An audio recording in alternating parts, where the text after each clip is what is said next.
तो क्या आपने कभी सोचा है कि अगर आपको किसी पहाड़ की हाइट को मेजर करना है, वो भी बिना उसमें छेद किए, तो आप कैसे मेजर करेंगे? या फिर एक बिल्डिंग की हाइट अगर आपको मेजर करना है, वो भी बिना बिल्डिंग के टॉप पर गए, तो आप वो कैसे कर सकते हैं? या फिर अगर आपको किसी नदी का चौड़ाई पता करना है, वो भी बिना नदी को पार किए, तो वो कैसे किया जा सकता है? तो इन सब का आंसर है ट्रिग्नोमेट्री। ट्रिग्नोमेट्री की मदद से ही आप ये सारे मेजरमेंट कर सकते हैं। तो आज के इस वीडियो में मैं आपको बताऊंगा कि कैसे आप ट्रिग्नोमेट्री का डे टू डे लाइफ में इस्तेमाल कर सकते हैं विद प्रैक्टिकल एग्जांपल, ताकि आपको ये चैप्टर समझने में आसानी हो।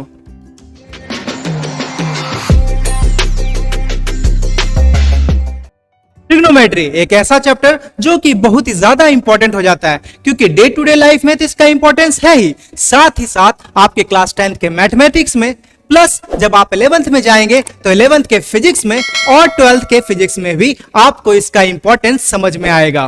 क्लास 11th में जब आप पढ़ रहे होंगे वेक्टर और क्लास 12th में पढ़ रहे होंगे इलेक्ट्रोस्टैटिक, तो वहां पर आपको ट्रिग्नोमेट्री का बेसिक कॉन्सेप्ट पूरा क्लियर होना चाहिए, तभी आपको वहां के कॉन्सेप्ट अच्छे से समझ में आएंगे। तो चलिए स्टार्ट करते हैं ये चैप्टर और समझते हैं ट्रिग्नोमेट्री के बेसिक फंडामेंटल्स को। तो जैसा कि स्टार्टिंग में मैंने आपसे कहा कि ट्रिग्नोमेट्री का इस्तेमाल क्यों किया जाता है, इसको थोड़ा समझ लेते हैं। जैसे कि ये पहाड़ है, अगर आप इस पे बहुत ही ज्यादा मेहनत करके इसके ऊपर चढ़ भी जाते हैं और इसके पीक पे पहुंच जाते हैं, ठीक है, और पीक पे पहुंचने के बाद अगर आपसे कहा जाए कि इसकी हाइट कितनी है वो मेजर करें, तो जिस रास्ते से होते हुए आप जो गए हैं, ये तो उसका हाइट नहीं होगा, ये तो उसका सैलेंट हाइट है। और अगर आपको इसका हाइट नापना है तो आपको इस पहाड़ के बीच में लिटरली छेद करना पड़ेगा, तभी जाके आप इसका परपेंडिकुलर हाइट जो होता है वो मेजर कर पाएंगे। तो क्या ऐसा करना पॉसिबल है? तो सोचिए कि पहाड़ की हाइट को कैसे नापा जाता होगा। यहां पर यही चैप्टर जो है ये सोच के ऊपर डिपेंड है कि कैसे कैसे एप्लीकेशंस आप ट्रिग्नोमेट्री से लगा सकते हैं, इसका यूज कहां कहां होता है। इन चीज को अगर आप समझ गए तो आपको ये सब चीज बहुत ही आसान लगने लगेगा। वैसे ही हमारा दूसरा एप्लीकेशन है बिल्डिंग के हाइट को नापना। ये बिल्डिंग है जो बहुत ही लंबी आपको दिखाई दे रही है बाकी आमतौर पे जो बिल्डिंग्स है उनसे। तो अगर इसका हाइट नापना है तो ऑब्वियसली इसके ऊपर जाइए छत पर और यहां से एक रस्सी गिरा दीजिए तो आप हाइट नाप सकते हैं। बट अगर इसके ऊपर जाना अलाउ ही नहीं किया गया, तब आप कैसे नापेंगे? या फिर बुर्ज खलीफा के हाइट पे जाके एकदम आपको टावर के ऊपर आप जा सकते हैं क्या? वहां पर जो जा ही नहीं सकते उस जगह पर, ठीक है। तो ऐसे केस में आप कैसे नापेंगे इसका हाइट? तो यहां पर भी आपको ट्रिग्नोमेट्री बहुत ही यूजफुल होने वाला है। और या फिर एक और एप्लीकेशन है हमारा, अगर आपको किसी नदी के चौड़ाई को नापना है, उसके वृत्त को नापना है, वो भी बिना उस पार गए या फिर बिना रस्सी फेंके, कुछ भी करके, तो आपको अगर ये चौड़ाई नापनी है तो आप कैसे नापेंगे? वो भी आपको ट्रिग्नोमेट्री ही सिखाएगा। तो इन सब को स्टार्ट करने से पहले हमको कुछ चीजें हैं जो कि जाननी बहुत ही जरूरी है। वो है ट्रिग्नोमेट्रिक रेशियो। ये क्या क्या होता है ये आप धीरे धीरे समझ जाएंगे। यहां पर देखिए, यहां पर तीन चीज है, परपेंडिकुलर, हाइपोटेन्यूज एंड बेस। ये तीनों चीज क्या होती है? आपने जब पाइथागोरस थ्योरम पढ़ा होगा, एक राइट एंगल ट्राइंगल में ये तीनों चीज आपको पता चल रहा होगा। जो सबसे लंबा साइड होता है वो होता है उसका हाइपोटेन्यूज, और जो नीचे वाला है एक बेस, और जो हाइट है ये परपेंडिकुलर आप इसको बोल सकते हैं, ठीक है। और इन सब क्या रिलेशन में एक और चीज आता है यहां पर, एंगल। यहां पर अगर हमको एक एंगल और एक साइड मालूम हो, ठीक है, एक एंगल और एक साइड, तो हमको बस इतना ही डेटा इनफ है किसी भी चीज का बाकी सारे मेजरमेंट निकालने के लिए। जैसे कि अगर आपको हाइपोटेन्यूज मालूम है और ये एंगल मालूम है, तो आप बेस या परपेंडिकुलर निकाल सकते हैं यूजिंग ट्रिग्नोमेट्री। या फिर अगर आपको थीटा एंड बेस मालूम है तो भी अदर आप फाइंड आउट कर सकते हैं। तो ये सारी चीजें आपको समझनी है। यहां पर देखिए, ये जो थीटा है, इसके सामने जो एंगल रहेगा ना, इसके सामने जो साइड रहेगा ना, वो साइड जो है वही होता है आपका परपेंडिकुलर, ठीक है। अगर ये थीटा यहां की जगह यहां चले जाए, जैसा कि इस फिगर में देखने को मिल रहा हो, थीटा यहां चला गया, ठीक है, तो परपेंडिकुलर अब क्या हो जाएगा? ये बेस गलती से मत लीजिएगा, परपेंडिकुलर इसके सामने वाला हो गया, बेस इसके लिए क्या हो जाएगा? ये हो गया। और हाइपोटेन्यूज सबसे बड़ा साइड होता है, ये तो हमेशा सबसे बड़ा साइड ही होगा, ठीक है। किसी भी राइट एंगल ट्राइंगल का सबसे बड़ा साइड जो होगा वो तो आपको एच से ही रिप्रेजेंट करना है, ठीक है। लेकिन जो थीटा है यानी जो एंगल है, इसके सामने वाला साइड को आप हमेशा परपेंडिकुलर ही मानेंगे। ये कॉन्सेप्ट अगर आपको क्लियर है तभी आप आगे बढ़ सकते हैं। अगर यहां पर आपको कंफ्यूजन है तो इसको अभी ही दूर कर लीजिए, यहां पर कभी भी कंफ्यूजन नहीं होना चाहिए। और जो 90 डिग्री का एंगल और जो थीटा एंगल, उसके बीच में जो साइड बनता है वही हमेशा बेस होता है, चाहे ओरिएंटेशन कैसा भी हो। ये चीज देख लीजिए, थीटा और परपेंडिकुलर के बीच में बेस, ठीक है। यहाँ जो 90 डिग्री और थीटा के बीच वाला जो है ये साइड होगा, ये होगा बेस, और उसके सामने वाला होगा परपेंडिकुलर। इसको याद रखने का तरीका कैसे आप सकते हैं, यहाँ पर देखिए थीटा, थीटा एंगल, एंगल के सामने परपेंडिकुलर, बाकी साइड तो आपको ऐसे ही पता चल जाएंगे, ठीक है। ये चीज का ध्यान रखने के बाद आपको इन रेशियो को याद रखना पड़ेगा कि साइन थीटा इक्वल टू होता है perpendicular by hypotenuse, cos theta होता है बेस बाय हाइपोटेन्यूज, और टेन थीटा होता है परपेंडिकुलर बाय बेस। ये चीज आपको याद रखने का एक छोटा सा ट्रिक आपने पढ़ा होगा जो चलता आ रहा है, ठीक है। पंडित बद्री प्रसाद हरि हरि बोल। ये चीज अगर आपको याद हो या फिर कहीं सुना हो तो आप इससे रिमेंबर कर सकते हैं। आपको करना क्या है, सिर्फ साइन कॉस टैन ऐसे लिख लीजिए और इसके नीचे लिखिएगा पंडित बद्री प्रसाद हर हर बोल। बस ये तीनों आपके रेशियो आ गए। ये साइन थीटा का perpendicular by hypotenuse, cos theta का बेस बाय हाइपोटेन्यूज, टैन का परपेंडिकुलर बाय बेस। यही चीज है यहां पर लिखा हुआ, और इसको याद करने का तरीका बहुत ही सिंपल है, आप याद कर सकते हैं। एग्जाम में जब भी आपको बनाना हो क्वेश्चन तो सबसे पहले ये साइड में लिख लीजिए, ठीक है। अब चलते हैं आगे और जानते हैं क्या क्या इंपॉर्टेंट चीज है जो कि आपको जानना और भी जरूरी है। कुछ एंगल्स हैं थीटा के, हालांकि थीटा एंगल तो कुछ भी हो सकता है, 0 से लेके 180 360 तक कुछ भी हो सकता है, बट हमको कुछ पर्टिकुलर एंगल हैं उनके ऊपर जो वैल्यूज हैं वो याद रखनी है, क्योंकि ज्यादातर एग्जाम में इन्हीं सब के ऊपर क्वेश्चंस रहते हैं, ठीक है। जैसे कि 0 30 45 60 90, ये सीक्वेंस आपको याद ऐसे ही रखना है, तभी आप ये वैल्यूज को याद रख पाएंगे, ठीक है। साइन थीटा का 0 पे वैल्यू होता है 0, 30 पे होता है 1/2, 45 पे 1/√2, 60 पे √3/2 और 90 पे 1। ये सारी वैल्यू आप कैसे निकाल सकते हैं, अगर आप भूल भी गए हैं तो मैं आपको सिखा सकता हूं कैसे निकालना है। देखिए, कभी भी लिखना हो तो ये चीज तो आपको याद रखना पड़ेगा, 0 के बाद 30, 30 के बाद 45, उसके बाद 60 और ये 90, ठीक है। इतना लिखने के बाद आपको क्या करना है, रूट अंडर लगाना है, और पहला वैल्यू क्या लिखना है 0/4। यहां के लिए क्या लिखना है, रूट अंडर लगाना है और 1/4। यहां 0/4 1/4, तो यहां क्या हो जाएगा 2/4, यहां पर 3/4, और लास्ट में आपका बचेगा 4/4। तो ऑब्वियसली 4/4 कैंसिल होने के बाद आपको क्या देता है 1, एंड रूट अंडर 1 ऑब्वियसली 1, तो यहां पर 1 आ गया। यहां पर देखिए रूट अंडर 3 और रूट अंडर 4, रूट अंडर 4 का वैल्यू क्या हो जाएगा 2, तो ये हो जाता है √3/2, इसका वैल्यू आ गया। यहां पर देखिए √2/√4 का वैल्यू 2, तो ये रैशनलाइज फॉर्म्ड है। इसको अगर आप लिख सकते हैं तो 1/√2 भी लिखा जा सकता है। ये रैशनलाइज फॉर्म्ड है, यहां पर आपको ये दोनों एक ही है, समझ में आ रहा है आपको। यहां पर देखिए ये हो गया 1/√4 का वैल्यू अगेन 2, तो ये हाफ हो जाता है। और यहां पर 0 कुछ भी डिवाइड कीजिएगा तो क्या होगा, ये तो 0 ही आना है, तो ये 0 हो गया। तो ये वैल्यू अगर आप निकाल सकते हैं तो निकाल लीजिए, लेकिन अगर याद रख लिए तो और भी आसान है, 0 1/2 1/√2 √3/2 एंड 1। ये आपको 0 30 45 60 90 रिस्पेक्टिवली में याद रखना है, ठीक है। अगर ये वैल्यू याद हो गई तो बाकी की सारी वैल्यू और भी आसान है याद करना, वो चलिए देखते हैं कैसे। यहां पर देखिए आपका साइन थीटा का वैल्यू तो आपको अभी दिखाया मैंने कैसे निकालना है, 0 1/2 1/√2 √3/2 1। ये निकालने के बाद इसको दोबारा रिपीट करना है उल्टा। उल्टा कैसे, आपको स्टार्ट अब 1 से करना है, फिर √3/2, फिर 1/√2 1/2 एंड 0।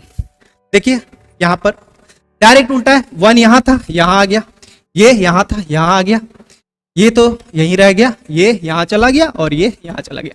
तो साइन थीटा का उल्टा डायरेक्ट कॉस थीटा हो जाता है, ठीक है। और टेन थीटा का निकालने के लिए आप इन दोनों को एक साथ डिवाइड कर दीजिए, ठीक है। इन दोनों वैल्यू को डिवाइड कर दीजिए, आपका क्या आ जाएगा, टेन थीटा का वैल्यू आ जाएगा। Sine by cos theta equal to होता है आपका टेन थीटा।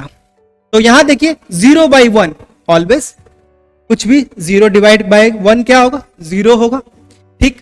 यहां 1/2 डिवाइड बाय √3/2, तो यहां 2 कैंसिल हो गया और बच गया हमारा 1/√3। आप करके देख सकते हैं यहां पर। और यहां देखिए ये दोनों वैल्यू ही सेम है, सेम वैल्यू कैंसिल होने के बाद आपको 1 देगा, ठीक है। यहां पर देखिए यहां पर 2 कैंसिल हो गया, ऊपर √3 बच गया, तो √3। और यहां पर थोड़ा सा ध्यान दीजिएगा, ये 1/0, कभी कभी आप 0 लिख सकते हैं हड़बड़ी में, बट ये 1/0 PYQ के फॉर्म में अगर Q का वैल्यू 0 है तो ये नॉट डिफाइन होता है। कहीं कहीं इन्फिनिटी भी लिखा रहता है, बट एक्चुअली में वो इन्फिनिटी वर्ड गलत है, वो एक्चुअली में नॉट डिफाइंड है, ठीक है, इट्स नॉट डिफाइंड, ठीक। टेन थीटा का वैल्यू आप याद कर सकते हैं ऐसे। तो देखा आपने, साइन थीटा का वैल्यू आपने सीधा सीधी याद कर लिया, तो उसको उल्टा कर दीजिए तो आपका कॉस थीटा, और दोनों को डिवाइड कर दीजिए तो टेन थीटा। ये तीनों चीज आपको याद हो जाएंगी। साइन कॉस टेन के बाद आता है हमारा कॉसेक, सेक एंड कॉट। तो उन सब का वैल्यू आपको निकालना इजिली है। देखिए इसके बाद कॉसेक आता है, तो कॉसेक के लिए आप साइन का रेसिप्रोकल कर दीजिए। तो यहां पर साइन का वैल्यू क्या है, 0 है, इसका रेसिप्रोकल क्या हो जाएगा, 0 का मतलब क्या हुआ, 0 को क्या लिख सकते हैं, 0/1 लिख सकते हैं, क्योंकि कोई भी नंबर के नीचे हमेशा 1 रहता है। तो यहां देखिए इसका रेसिप्रोकल कीजिएगा तो क्या हो जाएगा, 1/0 एंड 1/0 अगेन नॉट डिफाइंड। यहां पे देखिए 1/2, इसका रेसिप्रोकल क्या हो जाएगा, 2/1, तो इसका मतलब सेक, यहां पर कॉसेक का वैल्यू क्या हो जाएगा, 2 हो जाएगा 30 डिग्री पे। और यहां पर 1/√2, तो √2/1, तो अगेन √2 हो जाएगा 45 पे। कॉसेक के लिए आप देखिए किसको उल्टा कर रहे हैं, साइन को उल्टा कर रहे हैं, साइन को रेसिप्रोकल कर रहे हैं। ये वाला उल्टा और ये वाला रेसिप्रोकल, दोनों में आपको अंतर समझ में आ रहा होगा। यहां पर पूरा वैल्यू उल्टा के उल्टा लिख देते हैं और यहां पर रेसिप्रोकल में लिख रहे हैं, ठीक है। तो यहां पर कॉसेक के लिए साइन को रेसिप्रोकल करना है, सेक के लिए कॉस को, और फिर कॉट के लिए टेन को। तो इन सारी वैल्यू को जब आप रेसिप्रोकल कर दीजिएगा तो आपका और बची हुई 3 चीजें भी आपको मिल जाएंगी। और इन सब को एक साथ अगर आप देखना चाहते हैं तो यहां आप देख सकते हैं। इस वैल्यू को अगर आप नोट डाउन करना चाहते हैं, स्क्रीनशॉट लेना चाहते हैं तो ले लीजिए, ठीक है। ये सारी वैल्यूज आपको रिमेंबर होनी चाहिए, पूरी की वैल्यू याद तो नहीं रहेगी, लेकिन आप एग्जाम में स्टार्ट करने से पहले साइन, कोसाइन और टेन का जरूर से टेबल तुरंत से तुरंत प्रिपेयर कर ले। और ये सारी वैल्यू देखिए आपको लिखनी है, और सारी की सारी वैल्यू लिखने के बाद आपको एक रेफरेंस आइडिया मिल जाएगा और गलत होने के चांसेस कम हो जाएंगे, ठीक है। और फिर प्रैक्टिस जितना कीजिएगा उसके बाद तो आप ऐसे ही साइन 30 तुरंत आप वहां पर हाफ लिख रहे होंगे, बट स्टार्टिंग में आपको प्रैक्टिस करना है। तो जब प्रैक्टिस हो जाएगी तब आपको ये टेबल बार बार बनाने की जरूरत नहीं पड़ेगी।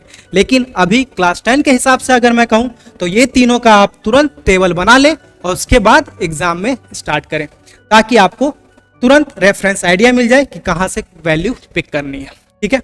ये सारी टेबल आपको जब याद हो जाएंगी तब जो इंपॉर्टेंट है वो आप इस टाइप के क्वेश्चन को बना सकते हैं। तो ये देखिए यहां पर एक इजी सा क्वेश्चन लिया है मैंने आपको समझाने के लिए कि कहां पे कैसे वैल्यू पुट की जाती है ये, ठीक है। यहां देखिए पहला क्वेश्चन क्या कह रहा है, साइन 60 मल्टीप्लाइड, यहां कुछ नहीं है तो मल्टीप्लाई है, ठीक है, cos 30 and plus sign 30 again multiply by cos 60। तो यहां पर आपको बॉड मास रूल का भी ख्याल रखना है। बॉड मास रूल हमेशा कहीं पर भी क्वेश्चन पूछे, ये मत सोचिए कि बॉड मास रूल हमने 7th 8th में पढ़ा था तो वहीं पे लगाना है। कहीं पर भी पूछ रहा हो तो आपको ये चीज का ध्यान जरूर रखना है, ठीक है। यहां पे देखिए साइन 60 इंटू, तो हमको पहले मल्टीप्लाई कर लेना है, फिर ये वाला मल्टीप्लाई कर लेना है और फिर लास्ट में ऐड करना है, ठीक है। तो इन सब की वैल्यू आप पुट कीजिए और फटाफट रखते जाइए। देखिए यहां पर क्या आ जाएगा, यहीं पे बना देता हूं मैं इसको, साइन 60 का वैल्यू क्या होता है, आपको कंफ्यूजन हो रहा होगा अभी, तो आपको क्या करना है, टेबल ड्रॉ कर लेना है साथ ही साथ, और उसके बाद देखिए कितना आसान बन जाए। जैसे कि मान लीजिए ये टेबल आपके पास ड्रॉ है, ठीक है, साइन 60 वैल्यू √3/2 तुरंत आ जाएगा, आप यहां पर लिख देंगे √3/2, ठीक है। अब cos 30 मल्टीप्लाई में है, cos 30 देखिए उल्टा होता है साइन 60 का, देखिए साइन 60 का √3/2 और cos 30 का भी √3/2, क्योंकि जब आप वापस घूमेंगे तो आप यहीं पे आ जाते हैं, तो उसका भी वैल्यू √3/2 ही है, ठीक है। तो यहां पर भी हमने लिख दिया। अब हमको ये दोनों मल्टीप्लाई करना है और फिर ऐड करना है किसके साथ, साइन 30 का। साइन 30 का क्या बताया मैंने, हाफ होता है, तो आप यहां पर हाफ लिख देंगे, and multiply by cos 60, again cos 60 का इसका उल्टा कीजिएगा तो वो भी हाफ ही हो जाएगा। तो ये क्या हो गया आपका हाफ। तो अब इसको कैलकुलेट कीजिए, 2 2 जा 4 एंड 3 प्लस 2 2 जा 4 एंड 1, 4 + 4 5, यहां पर आ गया आंसर आपका 1। ये इजी कैलकुलेशन था, आप यहां पर मैंने कैसे वैल्यू पुट करना है वो आपको सिखाया, ठीक है, ताकि आप सारा चीज करने के बाद प्रोसीजर आराम से आंसर 1 ला सके, ठीक है। यहां पर देख लीजिए, यहां पर कभी कभी स्क्वायर या 2, इसका मतलब क्या हो जाता है, कैसे थोड़ा सा चेंज किया है इसको भी देख लेते हैं। यहां पे क्या लिखा हुआ है, 2 tan 45, tan स्क्वायर 45 है ये, ठीक है। तो हमें पहले tan 45 का वैल्यू लिखना है। क्या होता है tan 45 का, ये सेंटर में आता है tan 45, जहां पर cos थीटा का वैल्यू और sin थीटा का वैल्यू सेम रहता है, तो दोनों डिवाइड करने पे 1 हो जाता है। तो याद रखना, नहीं याद है तो टेबल आपको रेफरेंस देखना है, देखिए इन दोनों को डिवाइड करने पे 1 आ जाता है, तो इसलिए tan 45 का वैल्यू क्या होता है आपका 1। तो यहां पर tan 45 का वैल्यू लिखना है और उसका स्क्वायर कर देना है, क्योंकि यहां पर जो है क्या है, स्क्वायर है। तो इसका मतलब हालांकि यहां पे कोई फर्क नहीं पड़ने वाला, बट जहां पर पड़ेगा, क्योंकि यहां पर तो 1 का स्क्वायर आ रहा है, कोई दिक्कत नहीं होगा। तो यहां पर आपको 2 × 1 का स्क्वायर, इसका मतलब हो गया। फिर क्या है, cos स्क्वायर 30, देखिए यहां पर आपको फर्क पड़ेगा, cos 30 का वैल्यू निकालना है और उसके बाद क्या करना है, उसका स्क्वायर कर देना है। तो cos 30 का वैल्यू क्या होता है, √3/2, अब इसका स्क्वायर कर देना है, ठीक। अब उसके बाद माइनस साइन स्क्वायर, अगेन यहां पे स्क्वायर है, तो साइन स्क्वायर 60, तो साइन 60 का वैल्यू आपको पहले लिखना है और फिर उसका स्क्वायर कर देना है। तो अगेन इसका भी वैल्यू √3/2 होता है और इसका स्क्वायर कर दीजिएगा आप। अब कैलकुलेट कीजिए, ये 2 1 जा 2 प्लस √3 का स्क्वायर 3/4 माइनस 3/4। अब इसको एलसीएम ले लीजिए और ऐड कर लीजिए, तो क्या हो जाएगा, 4 2 जा 8 प्लस 3 माइनस 3, तो ये कैंसिल हो गया 3 3 और 8/4 = 2 हो जाएगा। तो इसका आंसर क्या हो गया आपका 2। तो आपको इजी स्टेप में कैसे करना है फटाफट आप कर सकते हैं, अगर आपको सारी वैल्यू याद है। तो नहीं भी याद है तो मैंने कहा कि आपको तुरंत टेबल ड्रॉ कर लेना है और उसके बाद वहां से रेफरेंस लेने के बाद, तो ये क्वेश्चन में कुछ है, कुछ नहीं है, ठीक है, ये क्वेश्चन आप आराम से बना सकते हैं। तो चलिए आगे बढ़ते हैं, जो कि हमको और भी इंपॉर्टेंट डेटा देता है, क्योंकि हमारे पास जो वैल्यू है हमने देखा अभी टेबल में कहां तक थी, 90 डिग्री तक थी। तो क्या डिग्री सिर्फ 90 तक ही होती है, उससे आगे नहीं होती है क्या, उससे आगे होती है, तो उसका वैल्यू कैसे याद रहेगा। तो सबका तो याद रखने का जरूरत नहीं है, मैंने कहा कि उतना ही याद रख लीजिए, आपको सारी वैल्यू निकलने लगेंगे। तो जैसे कि आपको पता होगा क्वाड्रेंट जब एक्स एक्सिस और वाई एक्सिस ड्रॉ करते हैं तो आपका 4 क्वाड्रेंट बनता है, ये फर्स्ट क्वाड्रेंट, फिर सेकंड, थर्ड एंड फोर्थ। तो यहां पर अगर आप ड्रॉ कर रहे होंगे तो यहां देख रहे हैं ये 90 डिग्री है, तो इसका मतलब फर्स्ट क्वाड्रेंट कहां से कहां तक हो गया, 0 डिग्री से 90 डिग्री तक हो गया, ठीक है, ये हो गया आपका फर्स्ट क्वाड्रेंट। अब सेकंड क्वाड्रेंट कहां से कहां तक हो जाएगा, ये 90 डिग्री से पूरा स्ट्रेट लाइन क्या होता है 180 डिग्री तक आपका हो जाएगा, ठीक है, ये कहां से कहां तक, ये यहां से यहां तक। उसके बाद ये वाला जो थर्ड क्वाड्रेंट है आपका, वो 180 से स्टार्ट होके आपका 270 डिग्री तक आपका क्या हो जाएगा third quadrant. And fourth quadrant क्या हो जाएगा आपका 270 से लेते हुए आपका 360 या जिसको 0 डिग्री भी बोलते हैं वहां तक आपका हो जाएगा फोर्थ क्वाड्रेंट। तो ये चीज आपको याद रखनी है। उसके बाद यहां पर एक चीज लिखा है मैंने, all sine cosec tan cot cos sec. तो ये चीज आपको यहां पर समझनी है। यहां पर सारी की सारी वैल्यू पॉजिटिव होती है, मतलब फर्स्ट क्वाड्रेंट में कोई भी चीज होगा तो उसका वैल्यू हमेशा ही पॉजिटिव आने वाला है। ठीक है, जैसे साइन का भी वैल्यू अगर 90 डिग्री तक में कहीं भी हो तो पॉजिटिव होगा, कॉस का भी हमेशा पॉजिटिव होगा, कहां तक 0 से 90 डिग्री के बीच में। ठीक है, और सारी की सारी वैल्यू का ही पॉजिटिव आएगा।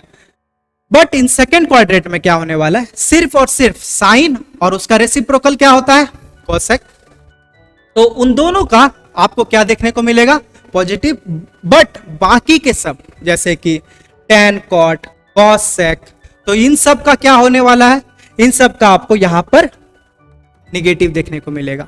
बाकी इन दोनों को छोड़ के बाकी सारे नेगेटिव, बस ये दोनों पॉजिटिव। कहां पर, जब थीटा का वैल्यू 90 से 180 के बीच में हो तब। ठीक है, यहां पर देखिए टैन कॉट सिर्फ थर्ड क्वाड्रेंट में पॉजिटिव होंगे। ठीक है, ये सारी चीजें जो लिखी है सिर्फ पॉजिटिव के बारे में लिखी हुई है। ये पॉजिटिव होगा, यहां पे सभी पॉजिटिव होंगे यहां पे। तो ये याद कैसे रखेंगे, इसको भी याद रखना। थोड़ा सा एक ट्रिक पे ऊपर देख सकते हैं, ऑल स्टूडेंट टेक कॉफी, सारे स्टूडेंट कॉफी पीते हैं। ठीक है, यहां पे देखिए फर्स्ट क्वाड्रेंट ऑल मतलब सभी सारे ही वैल्यूज ट्रिग्नोमेट्री के सारे ही फंक्शन आपको क्या मिलेंगे यहां पर फर्स्ट में पॉजिटिव। फिर साइन स्टूडेंट से साइन, और साइन का रेसिप्रोकल आपको क्या होता है कोसेक होता है, ये तो आपको याद ही होगा। टेबल में आपको एक बार दिखा देता हूं, यहां देखिए साइन का रेसिप्रोकल होता है कोसेक, तो साइन का सेक और टैन का कॉट। ठीक है, ये तीनों आपको याद रहेगा, तभी आप यहां पर भी आराम से सॉल्व कर पा रहे होंगे। ठीक है, यहां पर भी देखिए क्या है हमारा साइन, तो इसका रेसिप्रोकल यहां पर आपका कोसेक हो जाएगा, तो वो भी आपका स्टूडेंट, क्योंकि ये ट्रिक आपको फर्स्ट वर्ड से ही मिल रहा है, फर्स्ट वर्ड से आपको पता चल जाएगा। जैसे टैन का टेक हो गया, कॉस का कॉफी लिख लेंगे, तो कॉस का उल्टा वाला रेसिप्रोकल सेक होता है, तो सेक तो कॉफी पे नहीं बनता है, लेकिन आपको यहां पर याद रखना है सेक भी यहीं पे हो गया, टैन के लिए उल्टा कॉट हो गया, और साइन का आपका कोसेक हो गया। ठीक है, ये सारी चीजें आपको याद रखनी है, तब आपको सारा यहां पर डेटा याद हो जाएगा। और एक और ट्रिग्नोमेट्री फंक्शन होता है जो कि आपको ये आइडेंटिटीज याद रखनी है कि sine square theta plus cos square theta हमेशा 1 होता है, और sec square theta minus tan square theta भी 1 होता है। इसको प्रूफ करना के लिए बहुत ही इजी है, आप आराम से प्रूफ कर सकते हैं इसको। देखिए कैसे, एक कोई भी राइट एंगल ट्राइंगल ले लीजिए, और राइट एंगल ट्राइंगल का ये क्या हो जाएगा हाइपोटेन्यूज हो जाएगा, ये परपेंडिकुलर और ये बेस। ठीक है, अब देखिए एक चीज हमने पाइथागोरस थ्योरम से पढ़ी है कि नहीं, कि हाइपोटेन्यूज का स्क्वायर जो होता है वो किसके बराबर होता है, परपेंडिकुलर के स्क्वायर प्लस बेस के स्क्वायर के। ये आपको पता है, बस यहां पर क्या करना है आपको h स्क्वायर से डिवाइड कर देना है, पूरे इक्वेशन को h स्क्वायर से डिवाइड कर देना सभी को। तो यहां देखिए h स्क्वायर, यहां पे भी h स्क्वायर, तो ये कैंसिल हो जाएगा, क्या दे देगा 1। यहां पे p बाई h का होल स्क्वायर, और यहां पर b बाई h का होल स्क्वायर। अभी जब आपको मैंने पढ़ाया था साइन कॉस टैन का क्या याद रखना है, पंडित बद्री प्रसाद हरि हरि बोल। तो यहां पर साइन का क्या आया था, p बाई h आया था कि नहीं, तो यहां देखिए p बाई h दिख रहा है, p बाई h का होल स्क्वायर, तो इसका मतलब क्या हो गया, ये साइन स्क्वायर हो गया, प्लस b बाई h क्या है कॉस, तो यानी ये है कॉस स्क्वायर। तो इसका मतलब sine square plus cos square theta equal to क्या दे देगा हमको 1। वैसे ही आपको ये भी प्रूफ कर सकते हैं, यहां पर आपको क्या करना है, यहां पर h से डिवाइड किए थे, इस बार एक बार p स्क्वायर से सबको डिवाइड कर दीजिए तो आपका दूसरा वाला आ जाएगा, फिर एक बार b स्क्वायर से सबको डिवाइड कर दीजिए, आपका तीसरा वाला केस आ जाएगा। तो ये तीनों ही केस आपके लिए बहुत ही इंपॉर्टेंट है, इनको आप याद रखिएगा बिल्कुल ही कि और ये सबसे इंपॉर्टेंट है, इसको तो स्टार मार्क लगा लीजिए 1000 बार, क्योंकि ये हर बार यहाँ पर आपको लगाने के लिए मिलेगा ही, और इससे क्वेश्चन में बनते रहते हैं एग्जाम में कि sine square theta plus cos square theta है इक्वल टू 1। सिंपल सा है, आप इसको याद रख सकते हैं। तो चलते हैं आगे, इस चीज को भी समझ लेते हैं कि ये जो अलग अलग वैल्यूज आ रही है ना, वो है क्या।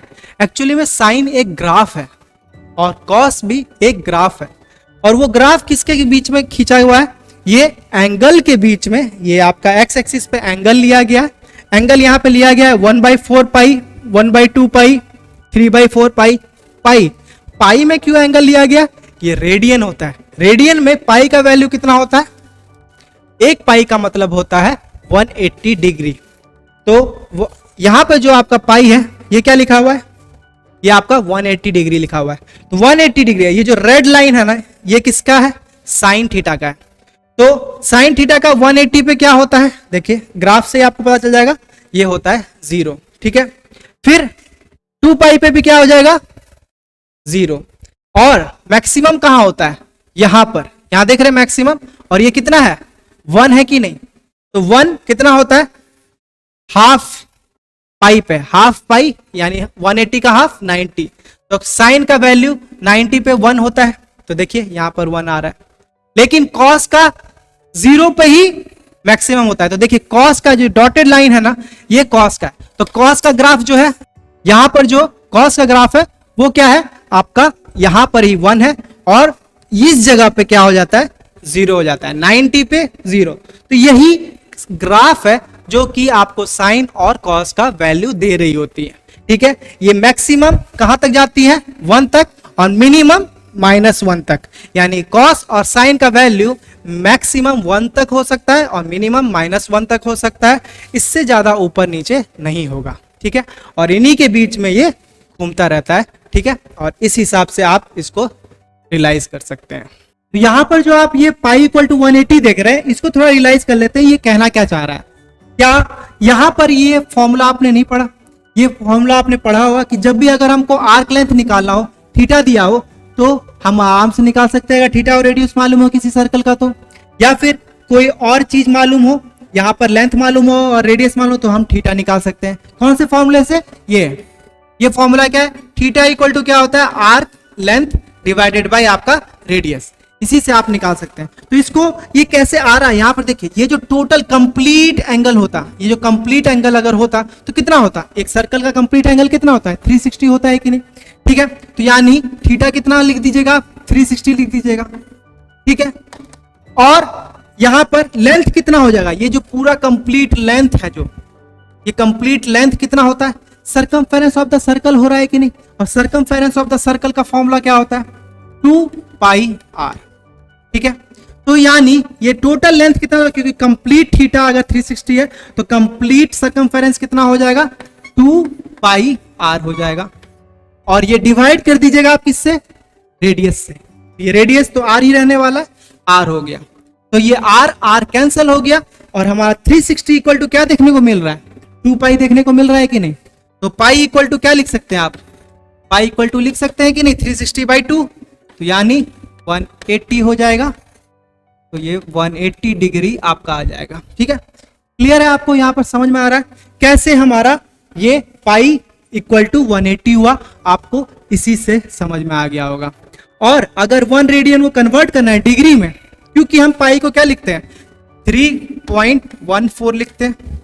ठीक है, तो 3.14 यानी पाई, इसमें कितना एंगल हो जाएगा आपका, 180 हो जाएगा।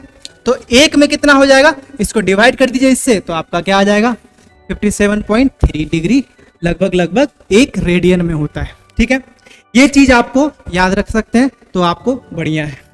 यहां पर हम एक और चीज को आप समझ लेते हैं अच्छे से, कि हमारा जो ट्रिग्नोमेट्री रेशियो है, वो अगर अलग अलग एंगल्स के हों तब कैसे नाप सकते हैं। वो सिर्फ 0 डिग्री 30 डिग्री जो हमने पढ़ा टेबल में, वो तो होंगे नहीं, उससे ज्यादा हो, उससे अधिक हो, तब हम क्या करेंगे, इन फॉर्मूला को यूज करके उसको अप्लाई करना पड़ेगा।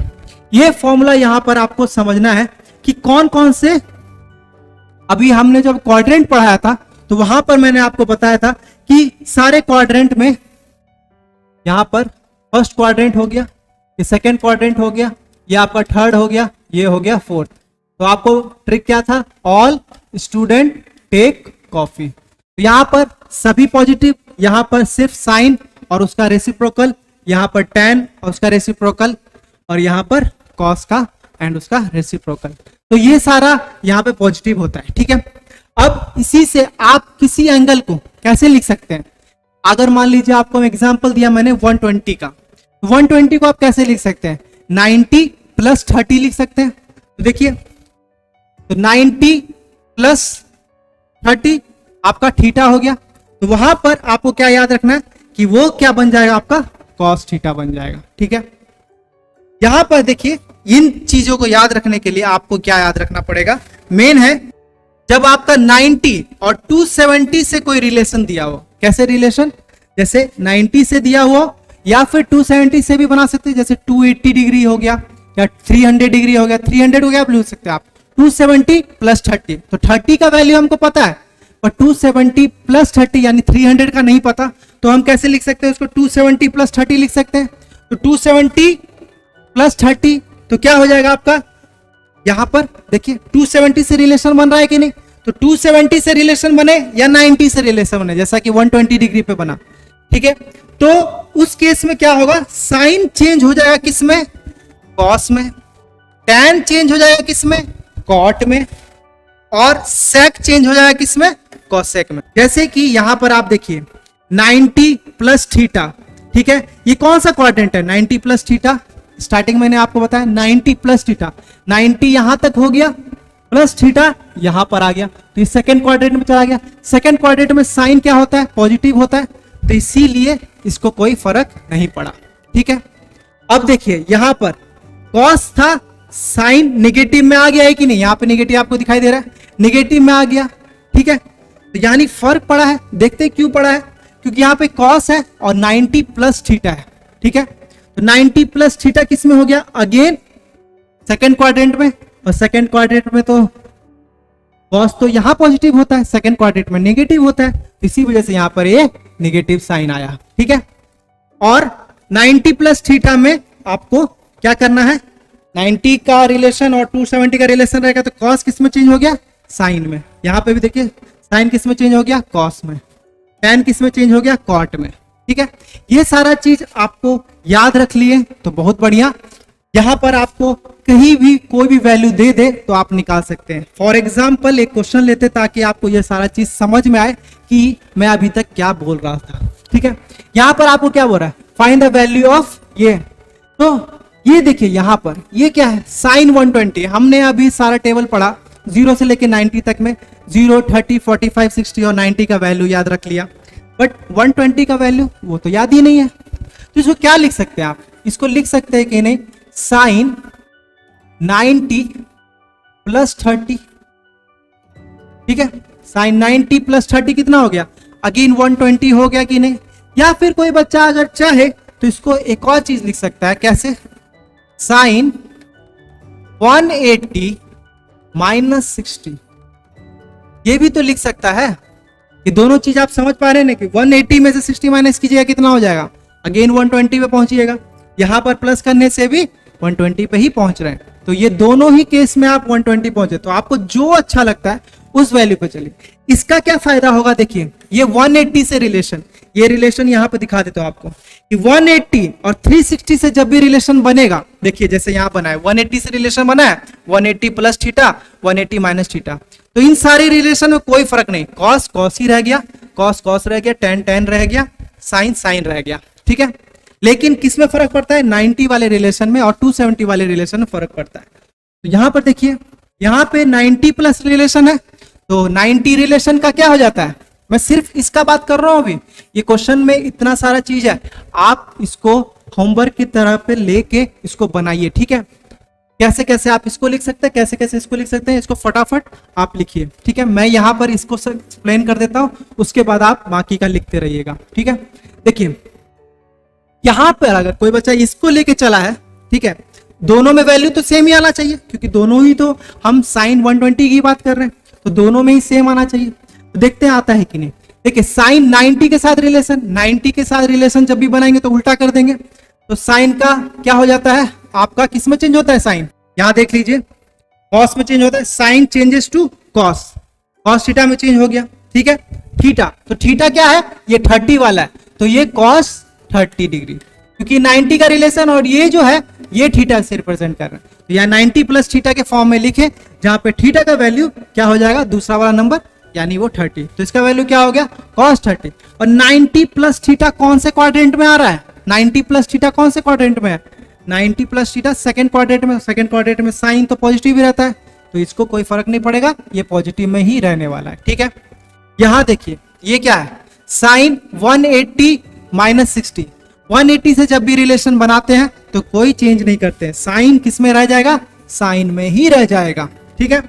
ये -60, ठीक है, तो ये 60 जो डिग्री है, ये 60 डिग्री जो है ये क्या हो जाएगा आपका थीटा का वैल्यू, तो यहां थीटा का वैल्यू 60 लिख सकते हैं, ठीक। और ये कौन सा क्वाड्रेंट हो गया, 180 माइनस 60, अगेन ये आपका सेकंड क्वाड्रेंट में ही रह रहे हैं, क्योंकि 120 किस में है, सेकंड क्वाड्रेंट में, तो ये सेकंड क्वाड्रेंट में यहाँ साइन को कोई फर्क नहीं पड़ता है, ठीक है। तो इसी वजह से आपका क्या हो जाएगा, ये साइन 60 हो जाएगा। और ये दोनों का वैल्यू आप देख लीजिए, cos 30 और साइन 60 दोनों का वैल्यू सेम होता है कि नहीं, क्या होता है, √3/2, और ये भी क्या हो गया आपका √3/2। देखा आपने कि कैसे आप लिख सकते हैं, चाहे आप ये लेके चलिए चाहे आप ये लेके चलिए, तो ऐसे ऐसे करके आप सारा वैल्यू लिखिएगा, और आपको मैं आंसर यहाँ पे दे देता हूं आपको, कि आप अगर बना रहे हैं साथ ही साथ तो आपने सही बनाया है कि नहीं। तो इसका वैल्यू क्या हो जाएगा, √3/2 हो जाएगा, ठीक है। और फिर हमको प्लस करना है cos 150 से, तो आप इसको दो चीज लिख सकते हैं, अगेन 90 प्लस 60 लिख सकते हैं, या फिर 180 माइनस 30 लिख सकते हैं। तो आपने जैसे भी लिखा होगा तो आपका वैल्यू आया होगा -√3/2 आया होगा, ठीक है, -√3/2 आया होगा इसका। और फिर जब आप इंटू कीजिएगा इसको साइन 135 को, साइन 135 को क्या लिख सकते हैं, 180 माइनस 45 लिख सकते हैं, या फिर 90 प्लस 45 लिख सकते हैं। आप जैसे भी गए होंगे यहाँ पे देख लीजिएगा, आपका वैल्यू यहाँ पर आ जाएगा, ये आ जाएगा 1/√2, ठीक है, ये 1/√2 आ जाएगा। और फिर आप जब cos 225 को लिखे होंगे तो इसको तो 180 माइनस 45 ही लिख सकते हैं, इसको 90 से तो रिलेशन नहीं बना पाइएगा, ठीक है। तो यहां पर आपका क्या आ जाएगा, -1/√2 आ जाएगा। अब ये जब आप कैलकुलेट कीजिएगा तो यहां पर देखिए माइनस माइनस ये कैंसिल होके 0 हो जाएगा, और ये भी कैंसिल होके 0 हो जाएगा, और 0 × 0 0, आंसर आपका 0 आ रहा है। अगर 0 आ रहा है आपने सही से किया है तो आपका पूरा करेक्ट है। ये चीज आपको सारे जगह पर लगाना है, आप कैसे भी लगा सकते हैं, उससे आपको रिलेशन देखना है कि आप लगा पा रहे हैं कि नहीं, ठीक है। ये चीज आपको समझ में आ गया, तो अब आगे बढ़ते हैं। जो हमारा स्टार्टिंग में मैंने आपको बताया था कि आपको अब हाइट मेजर करना है, तो कैसे मेजर करिएगा। ये आप पहाड़ देख पा रहे हैं, ठीक है, इसको हमने अगर ऐसे ड्रॉ कर लिया, ठीक है, तो ये भी तो वही पहाड़ को रिप्रेजेंट कर रहा है एक ट्राइंगल से, ठीक है। अगर मुझे यहां से लेके यहां तक का मुझे हाइट मालूम है, ये वाला जो चीज है ये मुझे मालूम है, क्योंकि मैं पहाड़ से इसी रास्ते से होता गया हूं, तो यहां से मैं रस्सी बांध सकता था और यहां से लेके यहां तक का मेजरमेंट कर सकता था। यहां से यहां तक का मेजरमेंट मैंने कर लिया, तो मुझे क्या मिल गया, हाइपोटेन्यूज मिल गया। अब इस ट्राइंगल को इमेजिन करिए, ये जो ट्राइंगल दिख रहा है आपको, ये एक राइट एंगल ट्राइंगल, अगर मैं यहां से परपेंडिकुलर गिराऊं तो मुझे तो यही तो मेजर करना है, यही परपेंडिकुलर तो मुझे मेजर करना है, यही तो इस पहाड़ का हाइट होगा। ये एक्चुअली में नापने के लिए मुझे तो गड्ढा खोदना पड़ता, तभी तो मेजर कर पाता, लेकिन यहां पर बस अब मैं इमेजिन कर रहा हूं कि यहां पर एक परपेंडिकुलर गिरा दिया है मैंने, जो कि 90 डिग्री पे ऑब्वियसली परपेंडिकुलर है तो 90 डिग्री होगा।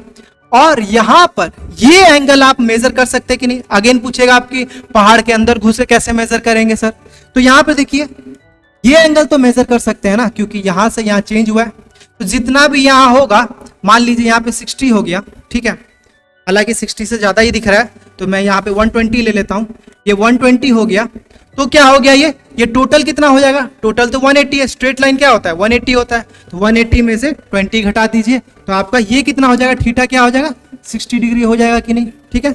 सपोज कर रहे हैं, समझ रहे हैं ना कैसे मैं नाप रहा हूं, अंदर का एंगल मुझे नापना है, तो थीटा मुझे मालूम चल गया, कुछ ना कुछ वैल्यू पता चल जाएगा आपको अंदर का, तो एक एंगल यानी थीटा आपको मालूम पड़ चुका है। और ये वाला लंबाई भी आपको मालूम पड़ चुका है, ठीक है। सपोज दैट इसका वैल्यू आया आपका 20 मीटर ले लेते हैं, हालांकि पहाड़ है किलोमीटर्स में आया होगा, लेकिन फॉर एग्जाम्पल यहाँ पे ले लिया मैंने। तो मुझे क्या क्या मालूम पड़ गया, आप मुझे h पता है 20, ठीक है। मुझे एक थीटा भी मालूम है, क्या मालूम है 60 डिग्री, ठीक है।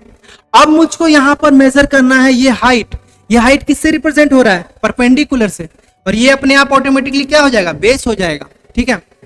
और ये क्या हो जाएगा, परपेंडिकुलर। अब देखिएगा P पता करना है हमको, तो कौन सा रिलेशन जो है H और P के बीच का होता है, ये थोड़ा सा आप याद करिए, फिर से याद करिए। पंडित बद्री प्रसाद हरि हरि बोल, इतने बार बोलिए कि आपको याद ही हो जाए, ठीक है। तो साइन कॉस टेन, तो कौन सा रिलेशन हमको H और P के बीच में है, H और B, P और B, तो यही है रिलेशन H और P के बीच में। यानी हमको साइन थीटा का रिलेशन लगा दिया तो यहां पर हमारा काम बन जाएगा। तो साइन 60 इक्वल टू परपेंडिकुलर, ठीक है, जो नहीं मालूम, और हमको यहां पर कौन सा लगा रहे हैं, साइन थीटा होता है परपेंडिकुलर बाय हाइपोटेन्यूज, तो हाइपोटेन्यूज हमारा 20 है, तो यहां पर लगा दिए। साइन 60 का वैल्यू आपको पता होगा, साइन 60 का वैल्यू यहाँ पे पुट कीजिए, कितना हो जाएगा, √3/2 और P/20। अब ये 20 इधर चला जाएगा, मल्टीप्लाई में हो जाएगा, 20 इंटू √3/2, ये हो गया 10√3, यानी हमारा जो परपेंडिकुलर आया कितना आया, ये 10 हो गया, 10√3। तो यानी हमारा जो हाइट निकल गया इस पहाड़ का वो आ गया 10√3। आप √3 का वैल्यू 1.73 लेके मल्टीप्लाई भी कर सकते हैं, नहीं तो ऐसे भी छोड़ सकते हैं, कोई फर्क नहीं पड़ेगा। आप आंसर ऐसे लिख सकते हैं यहाँ पर एग्जाम में, ठीक है। ये चीज आपको रियलाइज कराने के लिए है कि आपने इसका कैसे इस्तेमाल किया, ठीक है। ट्रिग्नोमेट्री का कैसे इस्तेमाल कर रहे हैं आप, यहाँ पे देख रहे हैं। ये वैल्यू को मैं यहाँ पर एक और चीज डायरेक्ट अगर लिखना चाहूँ, तो मैंने क्या किया एक्चुअली में, देखिए मैंने क्या किया, ये वैल्यू जो साइन 60 का था उसको मल्टीप्लाई किया 20 से कि नहीं, तो मेरा आ गया परपेंडिकुलर। तो देखिए परपेंडिकुलर निकालने के लिए हमने क्या किया, साइन थीटा को मल्टीप्लाई किससे किया, इस हाइपोटेन्यूज से, तो H से मल्टीप्लाई किया। तो इसका मतलब ये परपेंडिकुलर आप डायरेक्ट लिख सकते हैं, इसका वैल्यू क्या लिख सकते हैं आप, ये अगर कोई पूछे तो डायरेक्ट आप P इक्वल टू क्या लिख सकते हैं, H into sine, H sine theta इसको लिख सकते हैं। और अगर मैं बेस का बात करूंगा तो आप इसको लिख सकते हैं वैसे ही, क्योंकि बेस और हाइपोटेन्यूज का रिलेशन देता है कॉस, तो यहां पर क्या लिख दूंगा, इसको लिख दूंगा H कॉस थीटा, ठीक है। अगर मुझको यहां से यहां तक का डिस्टेंस निकालने के लिए बोलता कोई, तो मैं कैसे निकाल लेता, H कॉस थीटा से, और ये वाला कैसे निकाल लेता, H साइन थीटा से, क्योंकि H का वैल्यू हमको पता है और ये थीटा यहां पर अभी हमने मालूम कर रखा है। तो ये चीज आपको रियलाइज कराना है कि कैसे ये सारा चीज काम कर रहा है। जब आप वेक्टर पढ़ेंगे तब आपको यही कंपोनेंट तोड़ने में आपको दिक्कत होगी, तो लेकिन यहाँ पर ये चीज समझ गए तो आपको यहाँ पे इजी हो जाएगा कि क्यू परपेंडिकुलर हमारा साइन थीटा में आ जाता है, H साइन थीटा, और क्यू हमारा जो बेस है वो हमारा कॉस थीटा बन जाता है, ठीक है। इजी सा कॉन्सेप्ट है, आप इजिली सीख जाएंगे। अब चलिए बिल्डिंग का हाइट नापते हैं। ये बिल्डिंग का हाइट हमको नापना है और कोई हमको अलाउ नहीं कर रहा है ऊपर जाने के लिए, ऊपर चले जाते तब तो नाप ही लेते हैं, इजी हो जाता। लेकिन अब आप समझिए कि आपके पास एक लेजर लाइट है, ठीक है। सपोज कीजिए एक लेजर लाइट है, ठीक है, और आप किसी कुछ दूरी पे खड़े होके, बिल्डिंग के कुछ दूरी पे खड़े होके ये ऐसे लेजर लाइट जला रहे हैं, ठीक है। किसी एंगल पे जलाइएगा तो क्या होगा, यहाँ से लेजर लाइट जाएगी जाएगी जाएगी जाएगी और एकदम टॉप पे टकराएगी, ठीक है, एकदम टॉप पे बिल्डिंग के टकराएगी। थोड़ा सा लेजर लाइट नीचे कर दीजिएगा तो क्या होगा, यहां से चली जाएगी। थोड़ा सा ऊपर कर दिया तो क्या होगा, यहां से चली जाएगी। तो लेकिन आपको ऐसे लाइन करना है, उस लेजर लाइट को ऐसे लाइन करना है कि वो एकदम टिप पे जाके टच करे लेजर लाइट, ठीक है। और उस समय जो एंगल बन रहा होगा यहां से, समझ रहे हैं, यहां से जो एंगल बन रहा होगा वो आपको नोट डाउन कर लेना है। बस आपको एक एंगल मिल गया और आपको ये डिस्टेंस तो मेजर कर ही सकते हैं आपकी बिल्डिंग से कितना पीछे खड़े हैं, ठीक है। आप बिल्डिंग से कुछ पीछे खड़े होंगे। चलिए इसको एक यहां पर इमेज की मदद से समझ लेते हैं, ठीक है। आपके पास एक लेजर लाइट है, ठीक है, यहां से आपने उसको पॉइंट आउट किया, ठीक है, और पॉइंट आउट करने के बाद एकदम टिप पे लगाया, ठीक, और उसी समय आपने क्या किया, अपना डिस्टेंस मेजर कर लिया कि हम बिल्डिंग से कितना दूर है। आपको ऊपर नहीं जाने दिया जा रहा है ना, लेकिन यहां से यहां तक तो नापने में कोई दिक्कत नहीं है आपको। यहां से आप कितनी दूरी पे खड़े हैं ये नाप लिया, और यहां से कितने एंगल पे रखने पे क्या हो रहा है, हमारा टिप पे टच हो रहा है, ठीक है। मान लीजिए ऐसा कुछ अजीब सा एंगल आ गया, मान लीजिए सपोज दैट 49 डिग्री पे आ रहा है, ठीक है, तो हम 49 डिग्री का वैल्यू जानते हैं क्या, नहीं जानते हैं ना, तो थोड़ा दिक्कत हो जाएगा। तो एक और आइडिया है हमारे पास, क्या कर सकते हैं हम रखेंगे एकदम थीटा ऐसा ही कि 60 का वैल्यू मालूम है तो थीटा 60 ही रखेंगे, ठीक है, और अपने पोजीशन को आगे पीछे हो जाएंगे। यहां पे गए, ठीक है, तो बिल्डिंग के बीच से निकल रहे हैं, नहीं, थोड़ा पीछे आए पीछे आए पीछे आए, और ज्यादा पीछे आ जाएंगे तो बिल्डिंग के ऊपर चला जाएगा। लेकिन हम क्या करेंगे, ऐसे पोजीशन पे खुद को खड़ा करेंगे ताकि एकदम एक्यूरेटली हमारा उसी जगह पे आए, टिप पे टच हो, ठीक है। और थीटा हम एक नॉर्मल जिसका वैल्यू हमको मालूम है 45 बोल लीजिए, 30 बोल लीजिए, 60 बोल लीजिए, उसी वैल्यू पे रखेंगे। तब हमारा क्या फायदा होगा हमको, क्योंकि हमको थीटा का वैल्यू भी मालूम पड़ जाएगा, और उसके बाद तो ये डिस्टेंस कुछ भी आए तो वो तो मेजर करना इजी है, ठीक है, ये मेजर कर लेंगे। तो अब हमारे पास क्या हो जाएगा, ये बेस का वैल्यू पता चल गया, ठीक है, बेस आपको पता चल गया, क्योंकि थीटा के पास जो नीचे होता है और 90 डिग्री के पास होता है उसको क्या बोलते हैं, बेस बोलते हैं। और हमको हाइट जो नापना है वो क्या हो जाएगा, हमारा परपेंडिकुलर हो जाएगा कि नहीं। देखिए बेस मालूम है और परपेंडिकुलर निकालना है, तो कौन सा रिलेशन आपको देता है, ये देता है हमारा tan theta.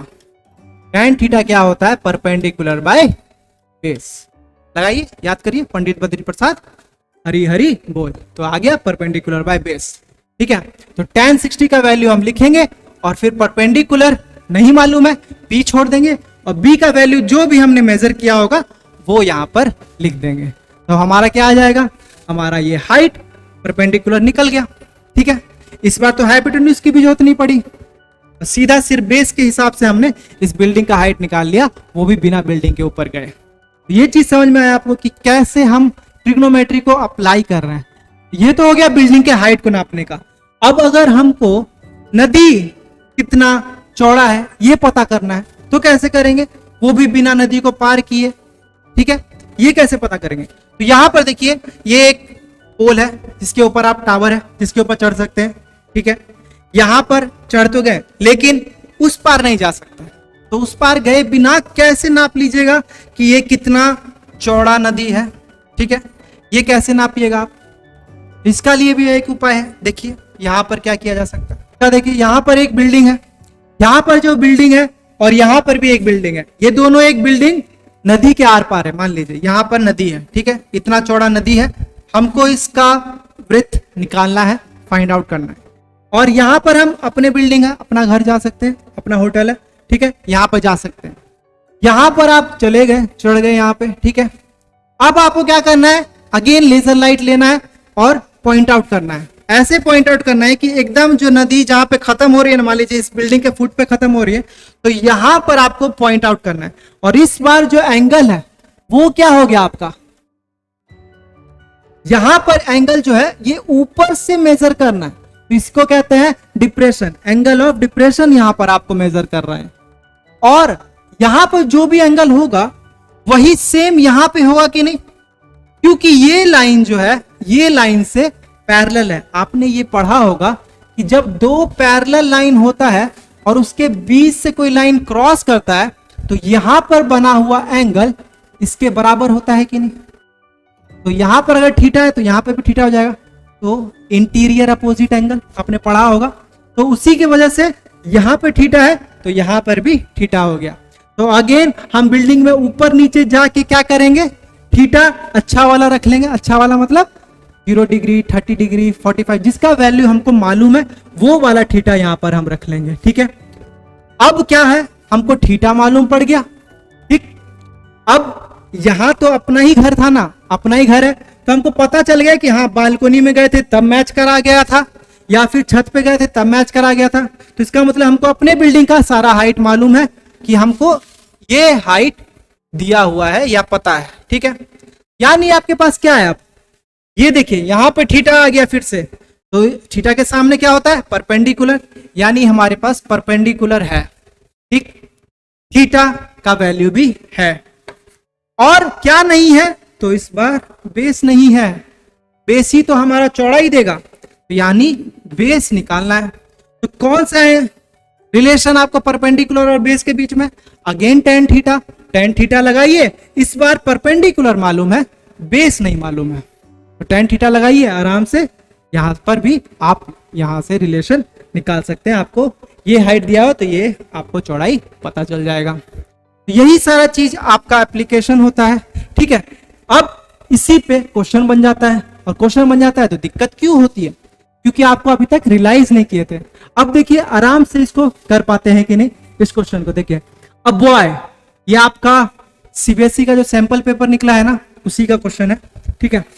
A boy 1.7 meter tall is standing on a horizontal ground 50 meter away from a building. एक बिल्डिंग है, उसके सामने एक लड़का खड़ा है जिसका हाइट है 1.7 मीटर, और वो कितनी दूरी पे खड़ा है, 50 मीटर की दूरी पे, ठीक है। तो एक बिल्डिंग सपोज कर लेते, बना लेते एक ड्राइंग। बिल्डिंग बनाना है सीधा लाइन से बना लीजिए, आपको ड्राइंग बनाना है आराम से ऐसे करके बना लीजिए, जो मन करता है, जो अच्छा लगता है आप एग्जाम में बना सकते हैं, कोई आपका नंबर नहीं काटेगा, ठीक है। आपको रियलाइज करना आना चाहिए, ठीक है। एक बिल्डिंग है और एक 1.7 मीटर का, यानी इसका हाइट कितना हो गया, ये लड़का का 1.7 मीटर। अब ये खड़ा कितना दूर है बिल्डिंग से, बिल्डिंग से कितनी दूरी पे खड़ा है, 50 मीटर की दूरी पे, ठीक है। ये तीनों चीज हमको पता चल गया। अब क्या बोल रहा है, एंगल ऑफ एलिवेशन, एलिवेशन जब ऊपर देखते हैं तब, ठीक है, डिप्रेशन जब नीचे देखते हैं तब।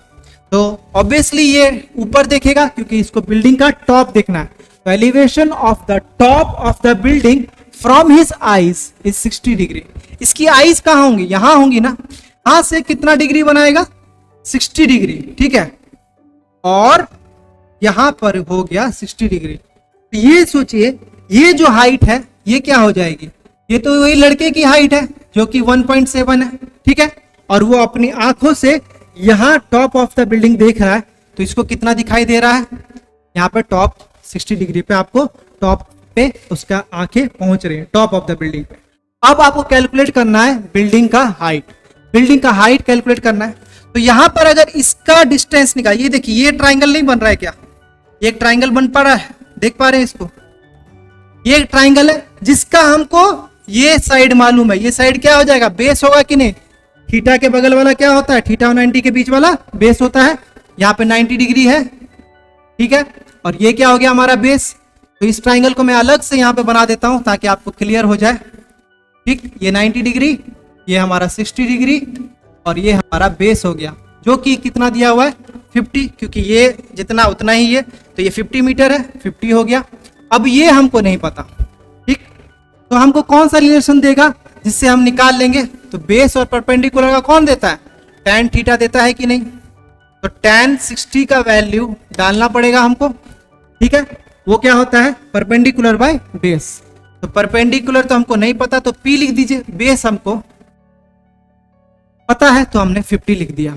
tan 60 का वैल्यू आप अपना टेबल देखिए, वहां पर tan 60 का वैल्यू आप देखेंगे तो क्या निकल जाएगा, ये आ गया आपका √3, तो ये √3 हो जाएगा, और परपेंडिकुलर यहां से मल्टीप्लाई हो जाएगा, तो 50 इंटू √3 आपका क्या हो जाएगा, इस परपेंडिकुलर का। ये देखिए अभी बिल्डिंग का हाइट नहीं निकला है, बहुत बच्चे 50 √3 लिख के तुरंत आ जाएंगे, बट ये देखिए ये तो सिर्फ यहां तक का हाइट है ना, यहां तक का, बट बिल्डिंग का हाइट इतना थोड़ी है, बिल्डिंग का हाइट तो और भी इतना है, और इतना कितना है 1.7, तो 1.7 आपको प्लस करना पड़ेगा 50 √3 में, तो 50 √3, देखिए √3 का वैल्यू बता भी रखा है कि 1.7 ले लो, ठीक है, तो आप 1.73 से मल्टीप्लाई कर लीजिए, फिर आपको क्या करना है प्लस कर देना है, ठीक है, ये मल्टीप्लाई कर लीजिए और प्लस कर दीजिए आपका 1.7, क्योंकि इसका हाइट जो था बच्चे का वो कितना था 1.7 था, तो ये इतना सा हाइट और ऐड हो जाएगा इसमें, ठीक है, बस आपका आंसर आ जाएगा। ये आपका क्या हो गया, 50 इंटू 1.73 करेंगे तो आपका 86.5 और ये 1.7 इसमें ऐड करेंगे तो ये आपका आ जाएगा 88.2 मीटर। लगभग लगभग इतना आपका आंसर आ जाएगा, ठीक है। यहाँ पर आप रियलाइज करना पा रहे हैं आराम से कि हमको परपेंडिकुलर निकालना था, निकाल लिए, बट ये पूरा बिल्डिंग का हाइट नहीं था। पूरा बिल्डिंग का हाइट तो वो लड़का का हाइट भी जोड़ना पड़ेगा हमको, तब आएगा। ये सारा क्वेश्चन आपको एग्जाम में पूछा जा सकता है, आप आराम से इसको अब बना पाएंगे, ठीक है। एक और क्वेश्चन लेते हैं, देखते हैं वो क्या कह रहा है। तो यहाँ पर देखिए ये क्वेश्चन क्या कह रहा है, the horizontal distance between a two pole is 15 metre. यहाँ पर दो पोल है, ठीक है, और उन दोनों के बीच का डिस्टेंस 15 मीटर दिया है। यहाँ पर पढ़िए, the angle of depression of the top of the first pole as seen from the top of the second pole is 30 degree. ये क्वेश्चन थोड़ा सा इंटरेस्टिंग है। यहाँ पर आपको समझना क्या है, कौन सा पोल बड़ा है और कौन सा पोल छोटा है, ये चीज आपको समझना पड़ेगा। यहाँ देखिए क्या लिखा है, दो पोल है तो मैंने एक बड़ा एक छोटा बना लिया, क्योंकि मुझे यहाँ पर दिख गया क्वेश्चन में डिप्रेशन बोला है, ठीक है, और दोनों के बीच का डिस्टेंस कितना बोला है, 15 मीटर, ठीक है। दो पोल बना लिए हमने और 15 मीटर। यहाँ पे देखिए आप बोला है, the angle of depression of the top of the first pole as seen from the top of the second pole. यानी सेकेंड पोल ये ले ले अगर और फर्स्ट पोल ये ले ले, तो टॉप ऑफ द फर्स्ट पोल को देखना है, कहां से देखना है, टॉप ऑफ द सेकेंड पोल से, तब जाके हमारा क्या बन रहा है, एंगल ऑफ डिप्रेशन बन रहा है। तो एंगल ऑफ डिप्रेशन तभी तो पॉसिबल है जब आप नीचे देख रहे होंगे। इसका मतलब सेकेंड वाला जो पोल है हमारा बड़ा है, तभी तो आप नीचे देखने पे हमको 30 डिग्री का डिप्रेशन दिखाई दे रहा है। सोचिए यहाँ पे कभी नीचे देखने पे आपको दिखाई देगा क्या, ठीक है। इसका मतलब हमको ऊपर खड़े हैं तभी तो नीचे देखने पे छोटी बिल्डिंग दिखाई दे रही है। तो इसका मतलब फर्स्ट पोल जो है छोटा है, ये वाला बड़ा है। If the height of the second pole is 24, ये भी दे दिया कि सेकेंड पोल का हाइट कितना दे दिया है, 24 मीटर। अब बोल रहा है find the height of the first pole. बहुत बढ़िया, ये निकालने के लिए बोल दिया आपको पहला पोल का हाइट आप बताइए कितना होगा। अब देखिए यहाँ पर ये थीटा है 30 डिग्री, तो यहां पर अगर ऐसे करके बनाएंगे आप, ये भी नहीं 30 डिग्री हो जाएगा।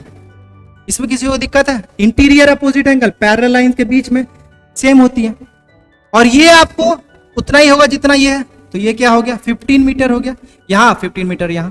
तो इस ट्राइंगल को सिर्फ एज्यूम करिए, सिर्फ इस ट्राइंगल को, ठीक है। इस ट्राइंगल को यहाँ पे एक बार और ड्रॉ कर देता हूं मैं। तो ये आपका क्या हो गया, ये 15 हो गया, ठीक है, और ये 30 डिग्री हो गया। तो ये आप नहीं पता कर सकते ये कितना होगा। ये अगेन आपका परपेंडिकुलर हो गया कि नहीं, परपेंडिकुलर हो गया, और आपको बेस पता है। परपेंडिकुलर और बेस का रिलेशन कौन देता है, tan थीटा। tan थीटा का 30 वैल्यू कितना होता है, या आप यहां पे कैसे लिखेंगे, tan 30 इक्वल टू परपेंडिकुलर जो नहीं मालूम बटा बेस जो कि है 15। tan 30 का वैल्यू होता है 1/√3, और ये हो गया आपका p/15। तो यहाँ 15 इधर आ जाएगा, तो परपेंडिकुलर इक्वल टू हो गया 15/√3, ठीक है। इसको रियलाइज यहाँ पर रैशनलाइज कर सकते हैं, ठीक है। ये देखिए √3 से मल्टीप्लाई कर देंगे तो हमारा क्या हो जाएगा, √3 इंटू √3 3 हो गया, और ये 15√3 हो जाएगा, और 3 5 जा तो 5√3। ये क्यों किया मैंने, एक तो रियलाइज, यहाँ पर रैशनलाइज करके ही, रियलाइज क्यों बोलना पता नहीं, तो रैशनलाइज करके ही आपको लिखना पड़ेगा।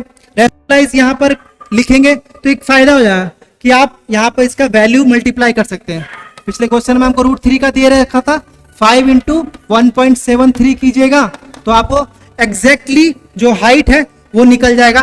5 टाइम्स 1.73 आपका कितना हो जाएगा, ये हो जाएगा 8.65 मीटर, ठीक है। ये आपका निकल गया 8.65 मीटर। इसका मतलब ये जो डिस्टेंस है यहां तक का, ये कितना हो गया, 8.65 मीटर, ये जो निकला आपका, ठीक है। बट ये टोटल कितना है, ये टोटल तो 24 है। इसका मतलब अगर 24 में से इतना घटा दिया जाए तो जितना बचेगा वही तो इसका हाइट है फर्स्ट बिल्डिंग का, है कि नहीं। तो यानी फर्स्ट बिल्डिंग का हाइट अगर आपको निकालना है तो आप क्या कर सकते हैं, 24 माइनस 8.65 मीटर कर लीजिए, आपका फर्स्ट बिल्डिंग का हाइट निकल जाएगा। 15.34 मीटर आपका इस फर्स्ट बिल्डिंग का हाइट आपका निकल गया। ठीक है, यहां देखा आपने, हमने इतना सा निकाला, पूरा मालूम था, इतना सा माइनस कर दिया और हमको इतना फर्स्ट का हाइट मालूम पड़ गया। तो ये सारे क्वेश्चन बहुत ही इजी होते हैं ट्रिग्नोमेट्री में, अगर आपको सारा चीज अच्छे से मालूम है कि कहां पर कैसे अप्लाई कर रहे हैं। एंगल ऑफ डिप्रेशन का मतलब समझ में आ रहा हो, एंगल ऑफ एलिवेशन का मतलब समझ में आ रहा हो, तो ये सारे चीज आप बना सकते हैं। तो अगर आपको ये सारा समझ में आया तो ये होमवर्क क्वेश्चन आपको बनाना है। A ladder leaning against a wall makes an angle of 60 degree with the horizontal. If the foot of the ladder is 2.5 metre away from the wall, find the length of the ladder. यहां पर मैं आपको question का diagram भी समझा देता हूं कि एक लैडर है, सीढ़ी है, ठीक है, वो लीन कर रहा है एक वॉल पे और बना रहा है कितना, यहां वॉल ले लेते हैं और यहां पे लैडर ले लेते हैं। ठीक है, इस पे लीन कर रहा है और बना रहा है 60 डिग्री का। ठीक है, कहां से, होराइजन से यहां पे बना रहा है 60 डिग्री। ठीक है, और जो डिस्टेंस है कितना, वॉल से लैडर के बॉटम का जो है 2.5 मीटर। ठीक है, तो आपको बताना है find the length of the ladder. ये जो लेंथ है, यानी ये इसका हाइपोटेन्यूज नहीं हो गया क्योंकि ये तो राइट एंगल ट्राइंगल ही बन रहा है। ठीक है, आपको क्या मालूम है, बेस मालूम है, क्या मालूम है, बेस मालूम है और एच निकालना है। ठीक है, एच हाइट नहीं, ठीक है, हाइपोटेन्यूज ये निकालना है। तो एच और बी का कौन सा रिलेशन देता है पता कीजिए और इसका आंसर आप कमेंट में जरूर लिख के बताइएगा कि क्या होगा हमारे इसका लैडर का हाइट, 2.5 मीटर, 5 मीटर या 15 मीटर या नन ऑफ द अबव। इन सब में से कौन सा आंसर आपको यहाँ पर बनना चाहिए वो आपको बताना है। ठीक है, और अगर आपको हमारा नेक्स्ट वीडियो देखना है तो आप इस वीडियो पे क्लिक करके देख सकते हैं, और अगर आपको पूरा प्लेलिस्ट फॉलो करना है तो इस प्लेलिस्ट पे आप देख सकते हैं।